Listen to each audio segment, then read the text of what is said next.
Hi guys, and welcome back to my channel. My name is Johanna. For those of you who are new here, welcome.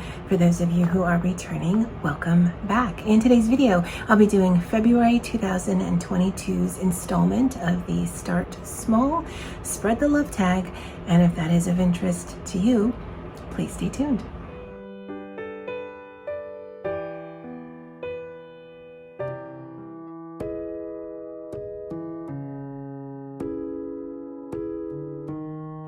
Alrighty, so this video is actually going to be broken up into 3 parts. I'll start with the Start Small tag, then I'll go into the Spread the Love tag, and that was created by Just Being Beth here on YouTube. And then I'll end the video talking about comments and commenting on videos. So if you're just interested in one section or the other, check out the description box as well as the pinned comment. Now, as you might have gathered, I am in the office today, so I am filming during my lunch break. If there's any phone calls, someone else will answer that. And you might also be hearing the AC. If there's any weird edits or jump cuts or whatever, it's just because I've tried to edit out as much as I can, or I fumbled over my words, or just whatever. But we're gonna deal. All right, so I do have a piece of paper here, so I will be looking down occasionally. And so for the Start Small tag, what that's going to focus on is channels that have less than 1,000 subscribers. And that's based on what I can see on YouTube. Content creators can choose not to have that information public. And so if there isn't a subscriber count next to your channel name, then you might not make this list, just because I actually don't know how many subscribers you have. And it's really just a way to get some eyes on some smaller channels, because YouTube is hard. Now, the variety of channels I'm going to be talking about in this month's installment could definitely have less than 1,000. They might have less than 500, but certainly within that amount. The first channel that I want to recommend to you guys is Jen's Coloring Corner. I recently discovered her, I think via my homepage, and she does a lot of Hannah Carlzon pages, and I think Hannah Carlzon is just actually one of her favorite artists. And because of Jen's Coloring Corner, I've really felt more comfortable using my Neocolors, my Neocolor 2s, which I just recently got. And then because of her and Poet, I feel like I have a better handle on how to use my Inktense, because I wasn't using it enough by way of pigment. I was very light, and then not understanding why I didn't get the results that I wanted. So I would highly recommend Jen's Coloring Corner. I'd recommend See Smurf Do Art. Now, I think she recently, like within the last month and a half, changed her name. I think it was CS Do Art or something like that before, but now it's See Smurf Do Art. And she does do some art. She also does some coloring. From what I gather from her videos, is she's using her coloring books to become more comfortable with the various mediums, and then having that work into her own personal artwork. And so you'll be able to find that on her channel, so definitely check her out. Any of the channels that I mentioned below, there'll just be a long list in the description box. You can just click on the link and it'll take you to their homepage, so you can check them out.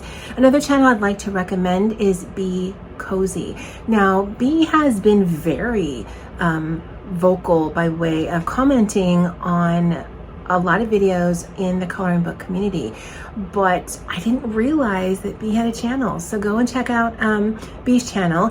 And the videos are short length. They're usually gallery style, and I love the work and the art style that Bee has. So definitely check them out.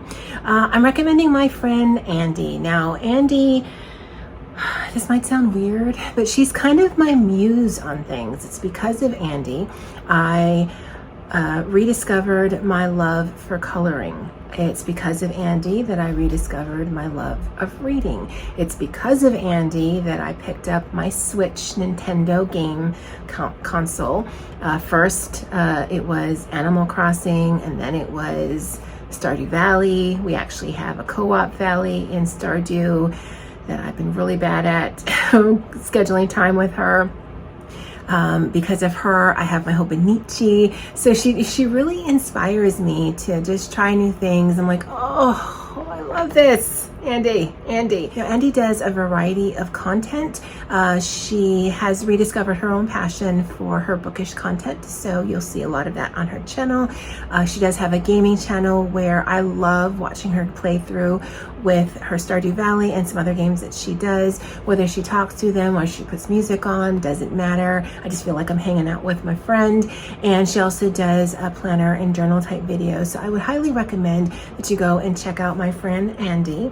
And then this last one I'm going to recommend, if no one else you take a look at, please check out Miss Trudy from Large Print Coloring.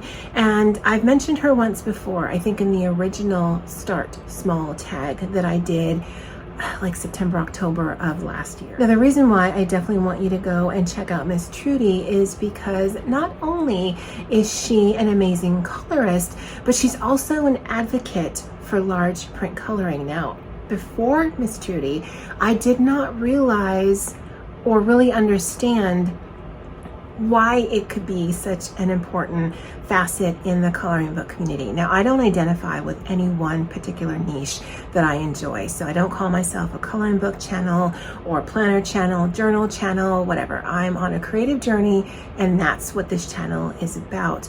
But because of Miss Trudy, I realized that there could be a whole segment of people out there who enjoy large print coloring because the images are fun, but who enjoy large print coloring because it's the only means into which they can color, either because of physical limitations, because of stamina, because of being able to sit, because be able to see. Whatever the reason is, it does serve a market, and I don't think it's discussed enough here in the community. And I think Trudy is an absolute amazing advocate for that need in the coloring book community.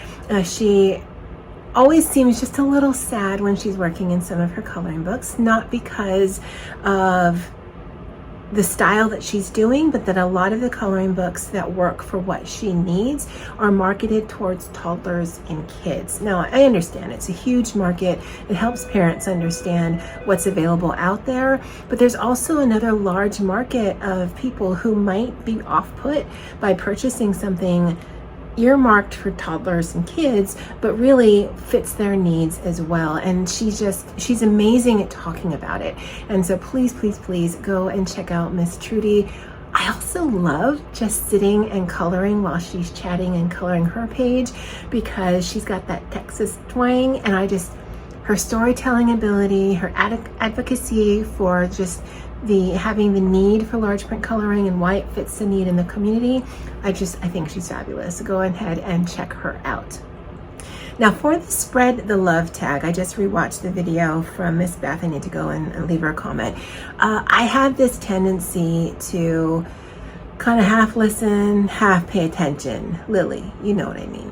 And so what she did in her video was she did shout outs for ColorTube channels that she enjoys, but then she also recommended books and Etsy shops and various things as sort of a resource in the community, so that if you're interested in finding some channels that do coloring book content, she's got that. If you're interested in a variety of different books, she's got that too. And I think that's fabulous. Now, I just watched that, so I'm not prepared. And that's kind of par for course for me, but I would definitely like to incorporate that for the March Spread the Love Start Small tag. Oh, did I mention I'm going to be doing this the last Friday of every month? I don't think I did. Okay, well, if you're still here, you've been notified. So in the Spread the Love tag, these are just channels that I just watch. Big, small, doesn't matter. The first channel I'd like you to check out is Miss Anne from Pretty Pages 71. Anne is a fabulous colorist. She used a ton of different mediums. You know she loves her some Rita Berman. She just did a flip through of this really cute animal book from Japan. And I mean, the only reason I didn't click on the Amazon Japan link and purchase it is because I'm not a huge fan of coloring animals, but otherwise it is such a cute book. And I love that she does little projects on her channel that she talks through the entire video, and I love that. I love when people chat through their videos. I understand coloring and chatting is difficult, and so people put on music, and I enjoy that as well. But I just love seeing her process. I love seeing the different pencils that she uses. I love seeing the different mediums that she uses.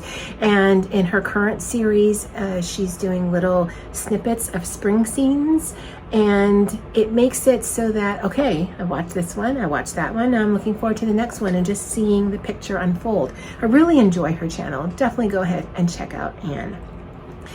Okay, this next one, she changed her intro. So I've been watching her for several months now. I know that sounds kind of stalkery, and you're welcome, but it's fave Pim art. And the reason I laugh a little bit about that is because in her intro that I saw several months ago that it kind of caught my attention was she said, fave, like in death. I'm like, oh, okay. I mean, now I'll never forget how to say your name, because the way that it's spelled, I suppose you could think it's faith, right? But no, she's like fave, like in death.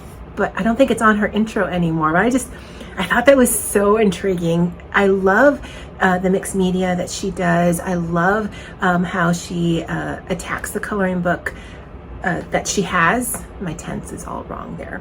And so definitely go ahead and check out Fave's channel. This next one is in the planner journal community. It is Cindy Gwentert Baldo. A lot of you might already know her, but if you don't, she takes an approach to planning and journaling that you don't really see. One, she swears a lot, but for me, it's very refreshing. I'm gonna maybe break your hearts, but I swear in real life too. The reason I don't swear on my channel is because I know people watch with their children. I'll swear like a sailor if I think the moment requires it, but I will not do that in front of children. But with Cindy, she just tells it like it is, and I love her art style. I love her penmanship, and I just love the entire vibe that she has. She's dealing with some major medical issues. She has since I've been watching her, and she just shows you how being a full-time social media guru, because she's all over the place, and being a mom and a wife, and just dealing with, I think it's late stage kidney issues, or yeah, I think it's kidney issues, and she's going through a bunch, and yet the way that she approaches her life is she acknowledges the good and the bad, but you always feel at the end of her videos that things are going to be okay. They might not be great, but they're going to be okay. And I love that about her. So definitely go ahead and check out Cindy's channel. Now the last two are just random channels that I watch. The first one is something that I listen to at work. It's sort of like the music you'll hear in Starbucks. It's sort of that jazzy lo-fi stuff. And it's Relax Cafe music. And I usually look for the ones that say like Tuesday morning, Wednesday morning, Thursday. Over time, I've learned that listening to like my playlists on my Apple Music is very distracting to me. If it's kind of like booty music or rock music or something like that, and there's words, yeah, I'm gonna focus on that and maybe not on my task at hand. And so I just turn on the jazzy lo-fi stuff, elevator music essentially, and I'm good. It takes away the silence, but it doesn't distract me from some of the heavily detailed reports that I might be working on that day. And then the last one is one of the videos if I'm feeling tired but not sleepy at the end of the day, I'll watch this. And I know that doesn't sound like a great disclaimer. I think the lights are going out. Sorry, the lights are going out because the lights are on automatic timer and I wasn't moving, so I didn't realize I was here.